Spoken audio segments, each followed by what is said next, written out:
Dans le vaste champ de la formation et de la recherche, 2022 n'a pas été de tout repos à l'École internationale des forces de sécurité. Malgré un environnement difficile, marqué notamment par la rareté des ressources financières, des stagiaires venus du Cameroun et de plusieurs pays africains se sont abreuvés à la source de cette école, devenue une référence sur le continent. J'exprime ici toute ma gratitude à Monsieur le Président de la République, qui a bien voulu accorder à l'EIFORS d'importants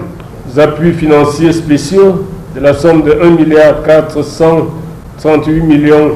de francs CFA dédiés au financement de la première phase du plan triennal de développement infrastructurel et d'équipement de l'EIFORS. La réalisation du dit plan triennal constitue un catalyseur dans la mise en conformité de l'EIFORS avec son statut de centre d'excellence des Nations Unies. 2023 est une année de défis et pas des moindres pour l'EIFORS, qui en plus de ses missions régaliennes de formation et de recherche, doit poursuivre son programme de développement infrastructurel. C'est un impératif catégorique pour ce centre d'excellence de la CEAC de l'Union africaine, désormais établi sur ses bases à Hawaï, dans le département de la Mofo-Yafamba. Je voudrais exprimer à Monsieur le général de brigade, directeur général de l'EIFORS, et à ses collaborateurs notre appréciation très positive pour tout le travail et tous les sacrifices consentis au cours de l'année 2022 qui s'achève. Les difficultés n'ont pas manqué dans cette action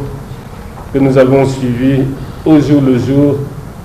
et de manière très attentive. Avec un budget d'environ 3,356 milliards de francs CFA, dont plus de 90% dédiés au fonctionnement, la direction générale de l'EIFORS reçoit ici les encouragements du conseil d'administration, mais surtout l'exhortation à monter d'un cran dans la préparation aux opérations de soutien à la paix dans un continent qui bouge de plus en plus. J'exhorte, Monsieur le directeur général, à poursuivre ces efforts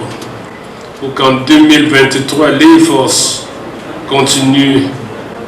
à briller de tout son éclat et de poursuivre sa croissance et renforcer sa visibilité et son rayonnement international. Je voudrais par ailleurs réitérer au nom du chef de l'État et du gouvernement camerounais notre profonde gratitude aux États, organisations internationales et institutions ici représentées qui, malgré la conjoncture économique internationale actuelle et autant que faire se peut, permettent à l'EIFORS de continuer à remplir convenablement ses missions grâce à leurs précieuses contributions. À l'instar du maçon, le général de brigade, André Patrice Bitoté et son équipe seront jugés au pied du mur de la réalisation du projet de performance administrative 2023.